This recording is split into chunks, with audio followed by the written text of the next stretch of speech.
Welcome back to the Moyne Way Podcast, where we explore the people, ideas, and everyday moments that shape life here at Moyne College, told through authentic stories, open conversations, and the spirit that makes this community one of purpose and belonging. Thanks for joining us this week on the Moyne Way Podcast. I am your host, Isaiah Salter, and I am blessed to be in the presence of the one and only Mary Zampini. Thank you for having me. It's an honor to be here. Absolutely. Thank you for joining me for this conversation. Of course. I had the honor of stepping into your sacred office and having a conversation with you prior to this, just to get to know you, and it really sparked my curiosity. And something that I want to go back to before we kind of get into like Lemoyne and career is, what were those early moments that kind of shaped you from childhood, just, you know, parental roles, things like that, things that you could remember, like the early context that really shaped you? I don't know. I've been blessed. I had a really good childhood. I had a happy childhood. I think probably both my parents were wonderfully supportive, but my dad in particular always encouraged me to do what I wanted to do. Wow. And when I was really young, I actually thought I wanted to go into the medical profession, and that was kind of in the back of my mind. And then as I got older, you know, I started studying languages in high school. I loved languages. I'm a language geek. I love, like, you know, looking at word etymologies and seeing how language works and how it breaks down. And one day I said to my dad, I said, I don't think I want to go into medicine. I think I want to study languages. And he's like, if that's what you want to do, go for it, do it. And he said, what do you want to do? And I said, I don't know, anything but teach.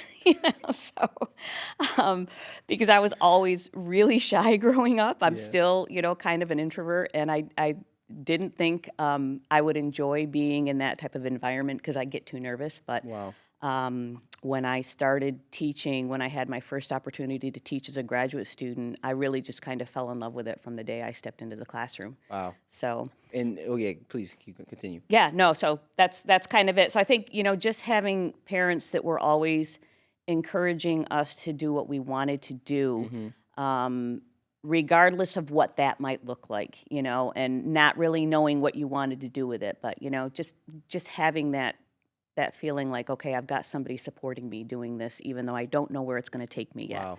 It kind of gives you the freedom to explore. Yeah, you absolutely. know, without feeling that resistance of like, if I go this way, it may lead to some friction in the relationship. Yeah. Wow, that's big time. Yeah, and my dad was an electrical engineer, and I think there was a part of him, I think, that would have loved to see one of his kids follow in his footsteps, and he used to say that to me every now and then, why don't you study engineering? And I'm like, I don't really. He was trying to plant the seeds. Yeah, he was trying to plant the seeds. And that's an interesting concept of like how something that you once thought, something that you once feared actually turned out to be something that you actually loved. Yeah. Which, when we talk about teaching and you putting yourself out there, maybe speak to that a little bit, because I've seen that kind of manifest in my life, and I also see that in young people's life where you fear something so deeply, you're like, you want to stay away from this, you want to avoid this, but that could actually be the thing that almost opens you up the most. Yeah, you know? yeah. No, it's true. It's just being, you know, just brave enough. You don't even have to be brave to just kind of put yourself out there, try something new, explore something that interests you. And that's one thing that I try to tell students too, is just be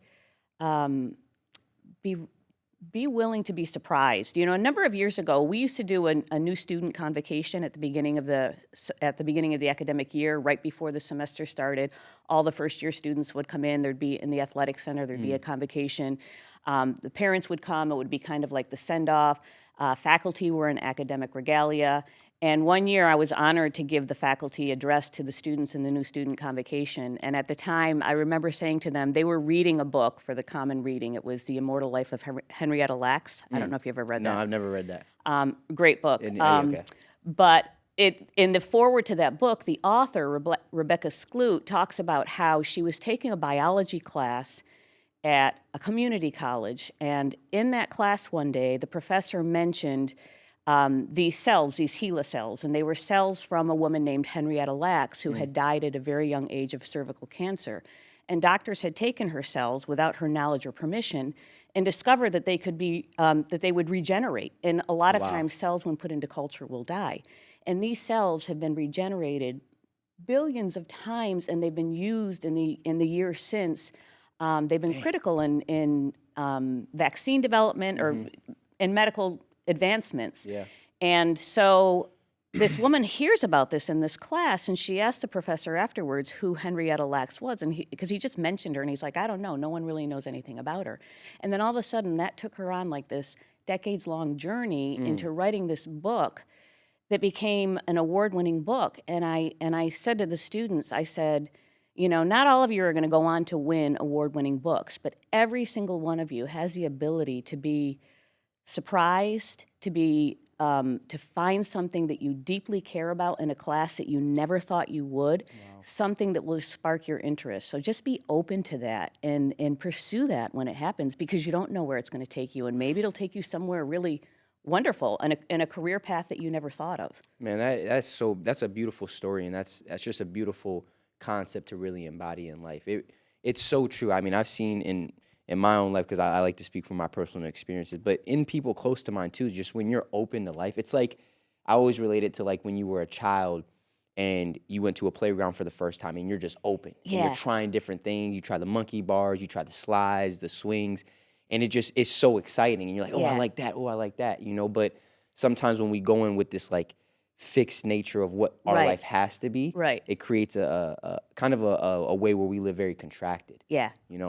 Yeah. And it can be challenging because some students do know what career path they want, or in certain career paths there are not a lot of opportunities to explore. You know, so to the extent that you can, you know, try something new, take a course you never thought of taking. And you just allow yourself to be surprised. Yes, absolutely. And I think it's also you know, it's tough because a lot of students or a lot of young people don't have those older role models or people in their life telling them try different things, and it's okay if you go left and it's okay if you go right. You know, sometimes they really do have the pressure from their parents or just from societal expectations. Hey, you have to be this. Yeah. You know, so how do you try to like foster that openness in your students and in the young people you talk to? Like, what are those? Yeah, what are those conversations like, and what would you share to somebody that feels like, hey, I've been doing this, you know, I'm in college or I'm in high school, I've been pursuing this thing, but I really feel like I'm being pulled to something else? Yeah. It doesn't happen a lot, I have to admit, because in terms of my advising, because we advise primarily students in our majors, and we don't have a lot of majors, I don't see it a lot, but I do see students sometimes thinking about what they want to do when they study languages. A lot of them do go into teaching, but some of them want to look at other opportunities. And so I encourage them to take different types of courses or study. When they study abroad, I encourage them to travel as much as they can to the extent that they can, get out there and meet people. Don't hang around with your American friends from home or the American students in your cohort. Go out and meet people. Use the language that you're studying, and that will open up new opportunities and new ideas to you. That's beautiful. And when was the first time you traveled abroad? The first time I traveled abroad was when I studied abroad as a junior in college. I went to Spain for 2 semesters. I went for a full year. Wow. And it was an amazing experience. I grew so much in that year, and that was probably the year I started to come out of my shell a little bit, because I was very shy. And I was in a situation where, you know, I had to speak up, even though I didn't know the language, and I had to become okay with being uncomfortable and being imperfect and not knowing how to say the right thing. Wow. And I really grew a lot. My parents came over and visited me right after Christmas, because I didn't come home at Christmas. I just stayed for the whole year. And we kind of traveled a little bit through Europe. And it was really weird because they were entirely dependent on me. In a way, because they don't speak any other languages, and so they kind of left all the planning up to me. Or, you know, like we'd get to Germany, and my dad would say, "Okay, Mary, what do we do now?" And I'd be like, "I don't speak German." you know, and it was kind of this weird situation where all of a sudden I felt like it was a role reversal, and it kind of freaked me out a little bit. But it allowed me to grow, and it allowed me to, you know, come into my own. So you would push everybody to traveling. Yeah. When I'll tell you a quick story. I don't want to go on this too long, but when I studied abroad, when I was done with at the end of my second semester, I said to my parents, I said, I'd like to travel a little bit before I come home. And I was so lucky. They were great. So I kind of went off on my own and spent about 3 weeks traveling. After you graduated? No, not after I graduated. When I finished my semester abroad, Oh, my okay. second semester, Got you, before coming back to the States. I said, I want to go back to Italy. I want to go back to Germany. I want to travel a little bit. So I went and did that. And I was coming back to Spain on a train to come home. And it was kind of like my last experience there. And I was in this train car with 3 other people. There was a young man from Italy who was going to Spain to visit his girlfriend. He was probably like in his late 20s. There was a woman from Portugal who had gone to visit family in Italy and was returning home. She was probably in her 40s. And then there was this older businessman from France. Wow. And he was maybe, I don't know, 50s, early 60s, something like that. So someone from Italy, a woman from Portugal, a man from France, and me, this American. And someone tried to strike up a conversation, and we discovered that we all spoke Spanish, but it was not our first language for any of us. We spent hours just talking in Spanish, the 4 of us, and it was just such a great conversation about little things. I remember somebody talking about strawberries, I don't know why. But when I got off the train, I felt like that was like my culminating experience. That was why I went abroad. I wanted to be able to meet people, to talk to people, and connect to people. And to me, it was really, it really impacted me to think that there were 4 people that had this wonderful conversation, and we were all speaking a language that was not our native language, but we had no problems communicating. And it was just, it was a beautiful experience. I mean, I get a little bit choked up thinking about it even now. That is a beautiful story. And I just wish everybody could experience that, or something similar to that. Absolutely. That reaching out and connecting with another person that you didn't think you'd be able to. It's really beautiful. That is a beautiful story. Thank you for sharing that. And when you came back to the States, how do you think, the way you started expressing yourself or the way you started, making decisions or just your perspective was different when you got back to the States after studying abroad? I was more open to meeting people. I wanted to explore more. So I grew up in Syracuse. Okay. And I wanted to get out of Syracuse for a long time.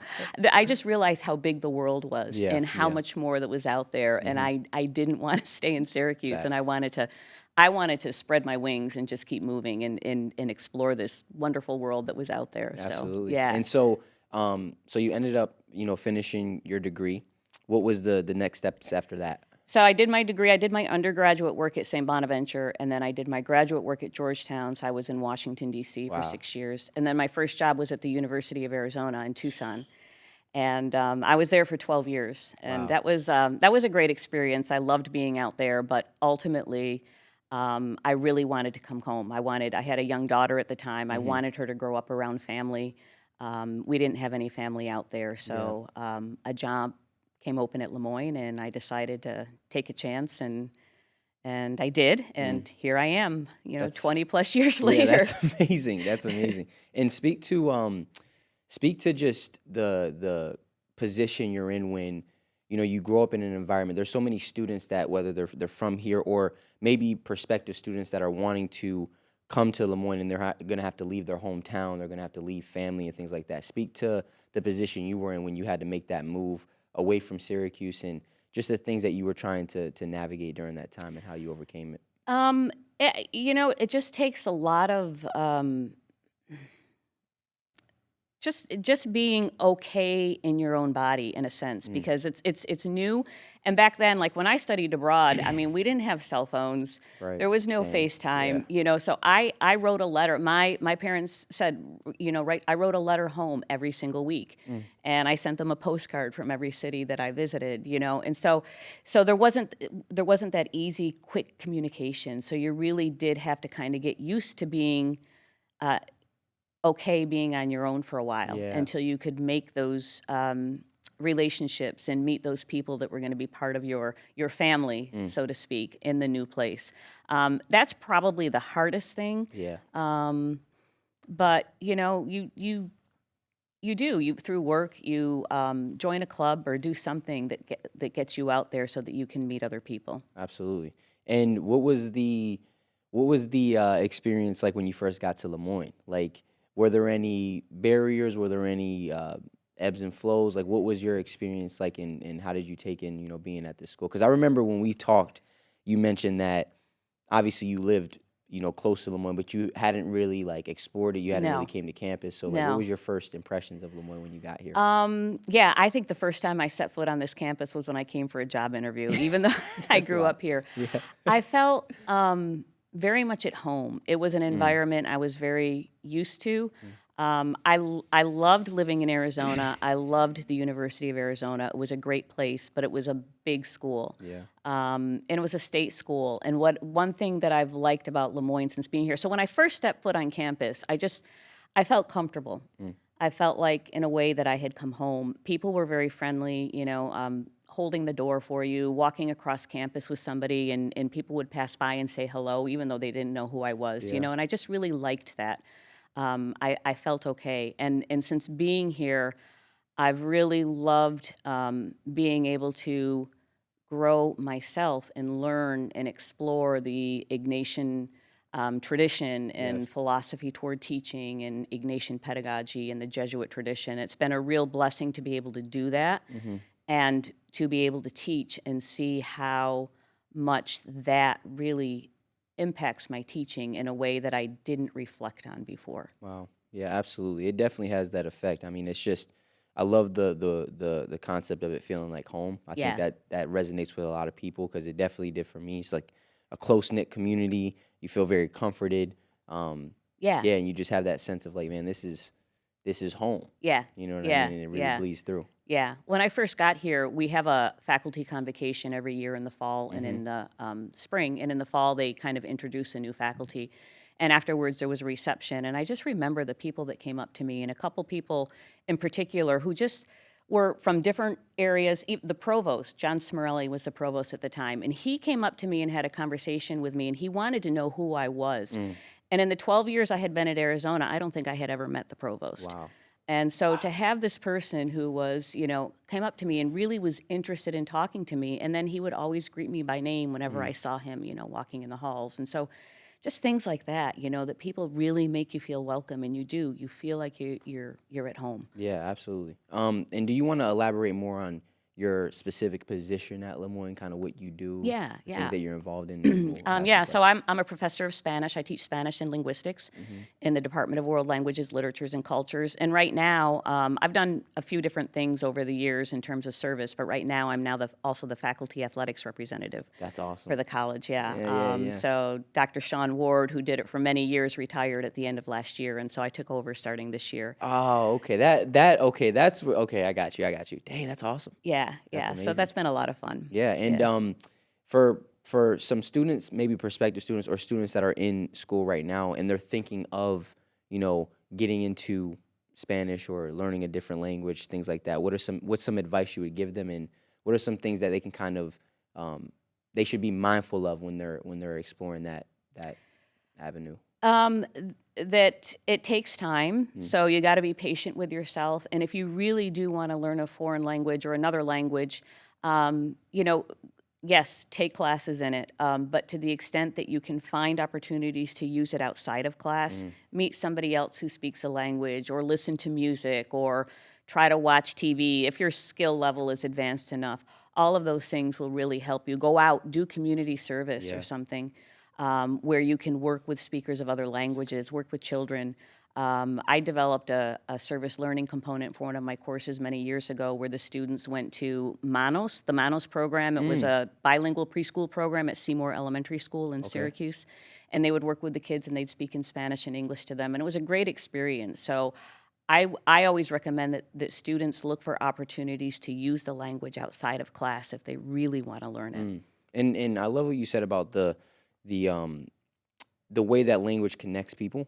Yeah. You know what I mean? Speak on that a little bit, and just how that's really opened you up and just created a deep sense of appreciation for people of different cultures, of different ways of living and things like that. You'd be surprised how open people become when you attempt to speak to them in their language, even if you do it imperfectly, that it matters. It makes a difference to them. It really does. Yeah, absolutely. And I think it also, there's just a sense of like, you're really trying to connect with them. You can see, like, they can sense that, even if you're not, like, for us, like, if we're having a conversation and I see that you're really engaged in the things that I have to say, and you're asking questions and you're really listening, there's just that sense of, oh, like, they they really care about me or they're really trying to connect. And it makes me a little bit more open to you. Right. So you take that same framework and apply it Yeah. to language, it really does open people Yeah. up. Yeah. Man. And what do you think are, because I do want to learn a language, but what are ways that learning a new language will help develop you personally? I think, again, I think it makes you comfortable. It helps to make you comfortable with being uncomfortable because you're putting yourself in a situation where you don't have command of what you're saying and you're trying to fumble your way through it. Yeah. I have a lot of students that don't want to answer in class unless they know. And I used to be this way, unless I was 200% sure that I knew what I was going to say was grammatically correct, I didn't want to open my mouth. And you have to get comfortable doing that. So I think it helps you grow in that sense. I think learning a language, you can learn a lot about your own language as well. Just studying that.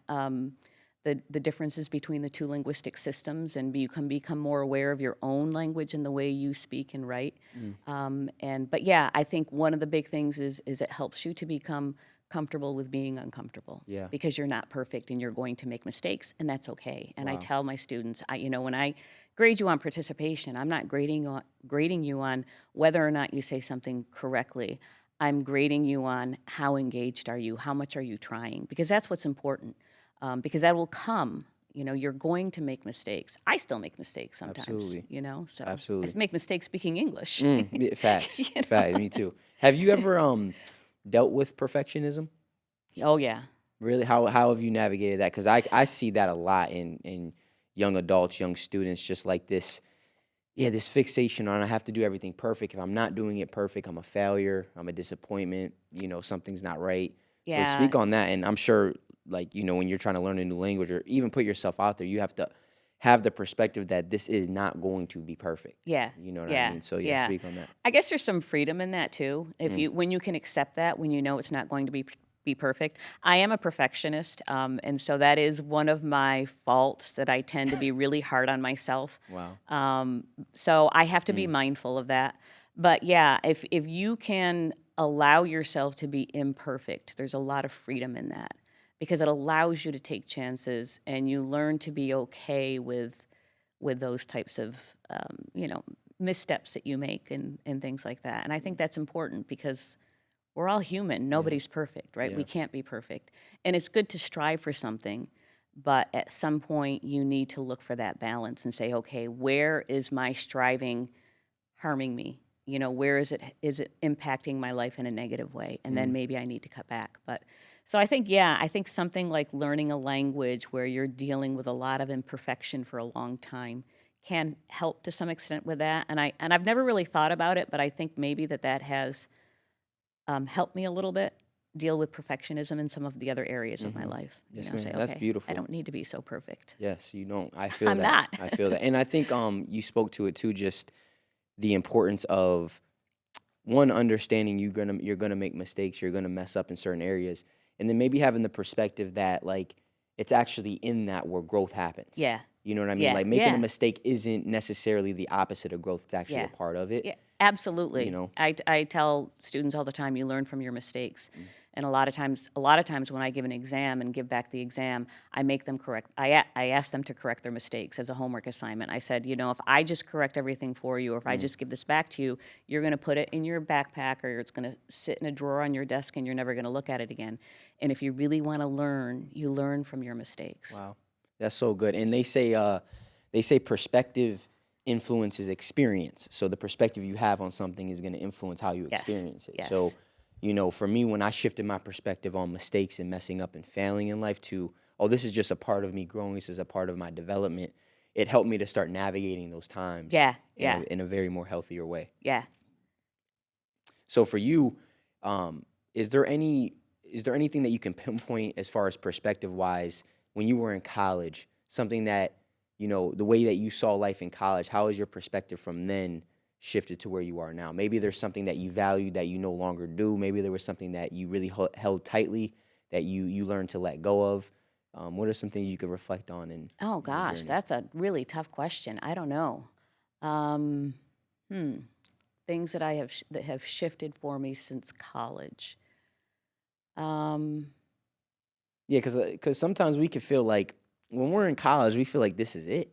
Like we feel like this is our whole life, and we don't understand like we have so much more to live outside of college. We don't need to figure everything out in Yeah. college. You know what I mean? Yeah. And so we can get very fixated on a certain perspective. And I think it's important, especially when you've lived a certain amount of years and had certain experiences, to be able to talk about how maybe you opened up, or maybe your perspective shifted, or maybe something that you were holding so high in your life you realized didn't need that much attention from me. You know what I mean? Whether Yeah. that's giving into the opinions of other people or living with all these expectations, just things like that. Yeah, I think so. I mean, on the one hand, I've always enjoyed learning, and so I never felt like college for me was like, this is it. This is my time to get my life ready. I think I knew that at a pretty early on that I wanted to go to graduate school, that I wanted to continue studying, and I knew just by being able to go abroad my junior year that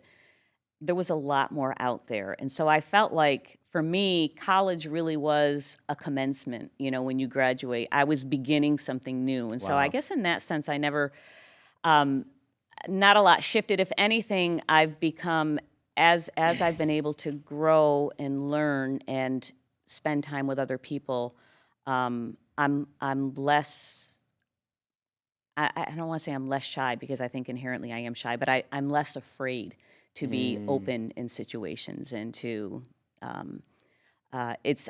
I've developed communication skills, so to speak, that I have an easier time talking to people now than I did when I was in college. Wow, that's beautiful. And is there something that comes to mind when you think of what students today struggle with most?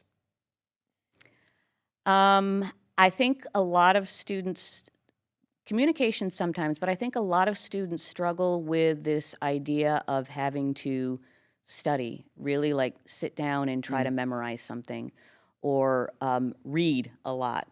So I don't think there are a lot, I don't think students read as much as they used to. Right. And I find especially in some of my lower division courses, where students are admittedly taking Spanish because it's a requirement for the core, but they don't take the time to memorize. Like, you have to memorize vocabulary, right? And you have to spend time with it. You're not going to just get it all by osmosis or by being exposed to it for 50 minutes 3 times a week. Very You need true. to study it outside of class. And a lot of students, I think, have a hard time doing that. And sometimes it may be because, a lot of times it may be because they've got a lot of demands on their time. Yeah. And some of them are athletes who are dedicated to sport. Some of them are working part-time or full-time outside of school. Some of them have children, have families Yes. that they need to take care of, or just other things that occupy their time. And so I get that. And so finding that balance can be difficult.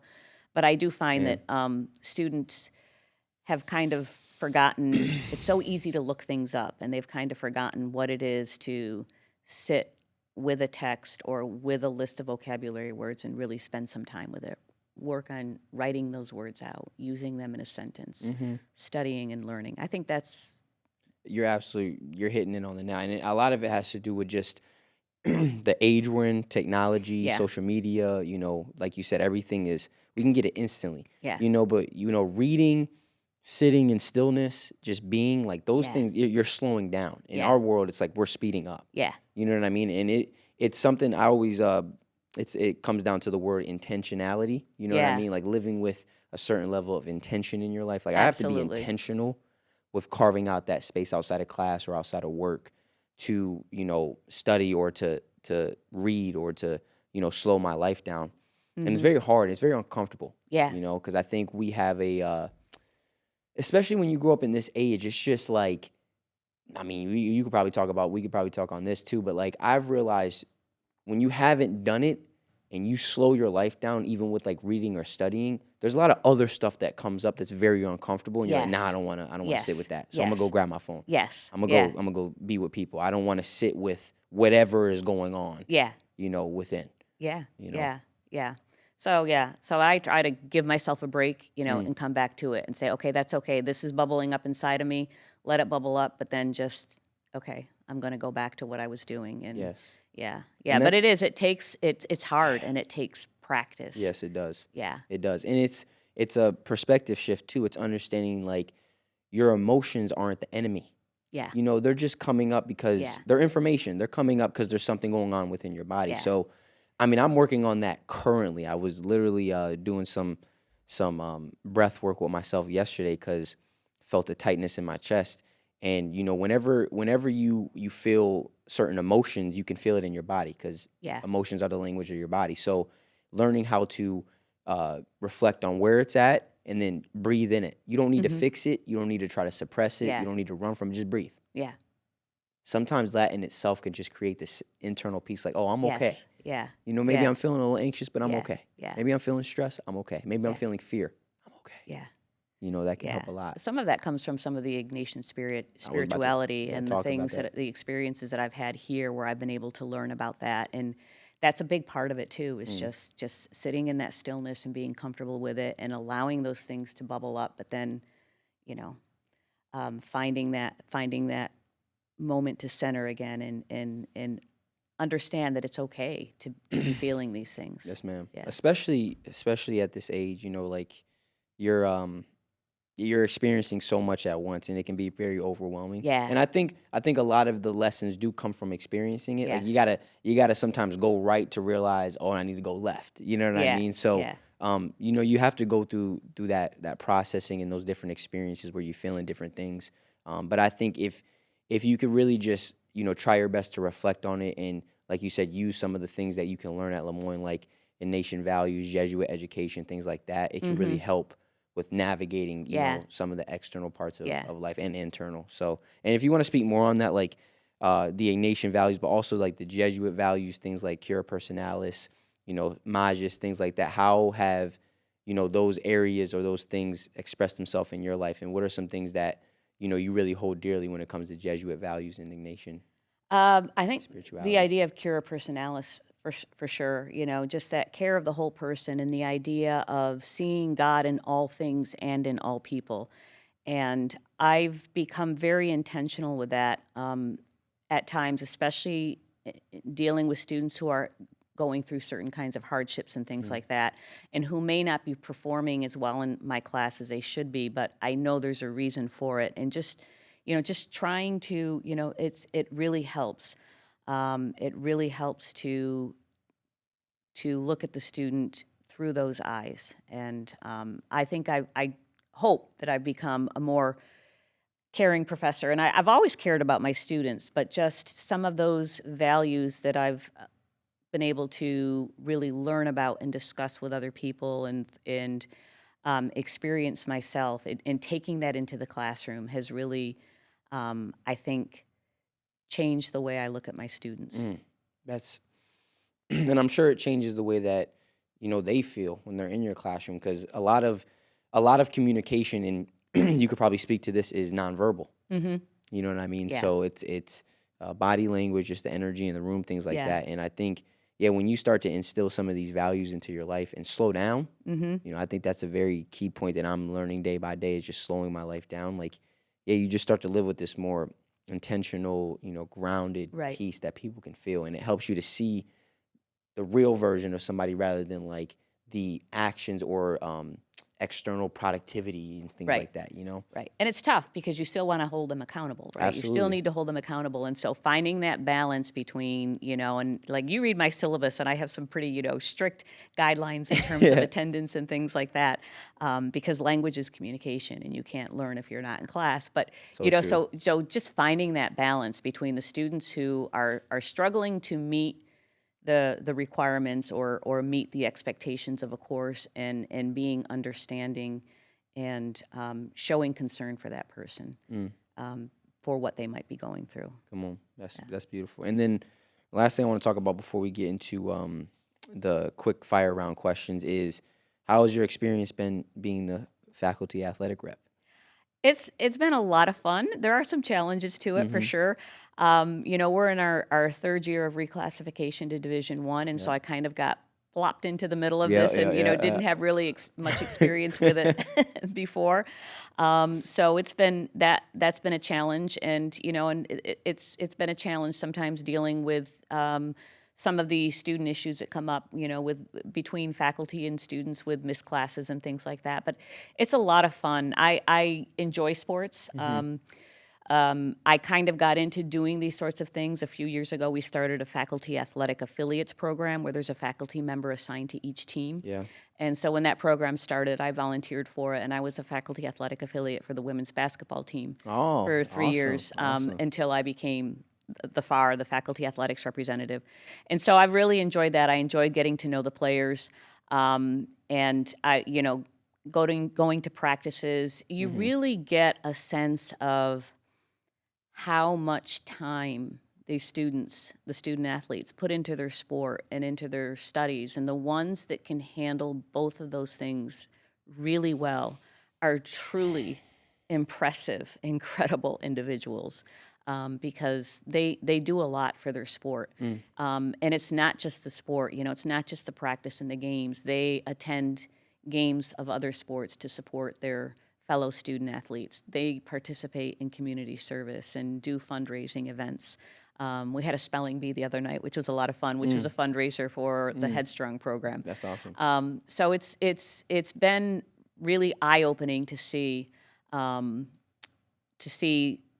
what the student athletes do and how much time they dedicate to their sport and It is a lot. to their academics. Yeah, It is a yeah, lot. and they need to remember that they're students first, right? And so Yes. there's a lot that they need to balance, and so yeah. But it's been a lot of fun. I'm enjoying it. There are things that there are challenges, because we're a small school and we don't have all the facilities yet, and we don't have all the support for everything that we need just yet. But we're working toward it, and it's really been a lot of fun. I enjoy it, and I love going to the games. Yeah, me too. I love going to the games. I love that you're in that role. I think you fit it perfectly. Thank you. And shout out to Sean Ward too, because he was He was amazing. awesome. Yeah, he's was. awesome. I still keep in touch with him, and I still have questions for him now and then. He's a great resource. Our offices were right across the hall from each other. Okay. So He was where you were? he was right across from my office. Oh, wow. Okay. And so we used to have a lot of great conversations, and I miss him. He was he's awesome. He was a great He's awesome. great colleague and a great friend. He's awesome. And then the last thing I want to ask you about is just how do you conceptualize purpose, and how would you define what your purpose is in life currently? My purpose is to be the best person that I can be, and to be true to myself, and to try to, in my role as a teacher, to try to help students learn to learn and enjoy learning, and to succeed, become people for others in whatever shape that takes for them. That is beautiful. Truly. I think that a lot of people could take some wisdom from that, because a lot of people try to find their purpose in a specific thing. But when it just becomes in who you are being, Yeah. you can bring purpose to a multitude of different things. Yeah. That's awesome. That's awesome. Okay. Now for your final round questions. These are Okay. quick fire round. These are Okay. just one word answers, nothing too crazy. And you could expand on it if you want to, but Okay. yeah, we do this with every guest, so I'm interested to hear your answers. So, Mary, these are your fast round questions. So the first is coffee or tea? Oh, coffee. I like tea, but Yeah. I have to have my Quick, coffee. yeah, I got mine right here, so I got it. Yeah. Morning person or night owl? Morning person. What time do you usually wake up? 5. Oh, wow, that's really early. Yeah. I'm right there with you. I try to work out before I come into Okay. work. So. Oh yeah, I love that. I love that. We tapped in. Favorite spot on campus? When I'm with my students. Mm. Whether that's in the classroom, in my office, in the gym, watching them play. I like being with the students. That's beautiful. What's a book, podcast, or show that you'd recommend to students? Oh gosh, for enlightenment or for pleasure? Anything that comes to mind. I know I got to read the one that you said earlier. Oh yeah, The Immortal Life of Yeah, I gotta read Henrietta that. Lacks. I highly recommend it. It's a good read. Mm. Okay, I'll do something different. I recently saw a show. I don't know how recent it is. I enjoy sometimes just to relax. These drama miniseries. I watched one called Mayor of Easttown, which was really good. It's a mystery with Kate Winslet. I think she's Okay. a great actress. What is it on? I believe it's on HBO. Okay, cool, Yeah, cool. Mayor of Easttown. Mayor of Mayor, Easton. M-A-R-E, I think it is. Mayor of. Oh, I thought Mayor. it was Mayor at first too. Oh, Mayor. What is Mayor. that? What's Mayor? Mayor of East. I think it's her name. Oh, okay. I'm like, what is that? Like a term for something? I don't know. Yeah, no. Okay. Who or what inspires you most right now? I think the people that inspire me most are the ones who struggle either with physical challenges, emotional challenges, or mental challenges, and they just continue to show up every single day and do their best. Yeah, that inspires me as well. If you could instantly learn one new skill, what would it be? There's a lot, but Anything. if I could sing, I cannot sing to save my life, and I Man. wish I could sing. I think everybody has a voice. It's just some people, it's more natural to. You got to get a singing coach. Oh my gosh, You got to get a I singing don't coach. know. But I feel you. If you could learn that instantly, that would be beautiful. I wouldn't would it? love to be able to sing. Mine would be I can learn any language. Like Oh, yeah, there like you that. go. Yeah, I would do Yeah. that. So then I could just go. But I know I do need to put the work in because they talk about how when you stop using certain parts of your brain, they just diminish. You know what I mean? Yeah. So I think learning Yeah. a new language helps certain parts of your brain. I'm hoping. Yeah. I need that. Favorite food spot in or around Syracuse? I really like the cider mill. I've never been there. It's in Westvale. It's near, where like Bishop Ludden. It's near there. Yeah, it's a really nice The restaurant, yeah. Ciderville? The cider mill. Cider Mill. Oh, The yeah. cider mill. Yeah, and it actually used to be a cider mill. It's a restaurant Oh, now. wow. And I remember when I was in high school, we'd go there and get like donuts. They have good food before and stuff? school. They have really good food. Yeah, they have. It's a nice place. Is it a specific cuisine or is it just like American style? It's American style, but it's fairly diverse. And Okay. they come out with a new menu like every season. They'll That's have like fire. a summer menu and then a winter menu, and yeah, That's dope. Because it leaves for that, excitement and yeah. change. We need that. Okay, one word to describe Lemoyne. You've probably heard this 100 times, but I would have to go with community. Yeah. It's hard. It's hard to come up with something.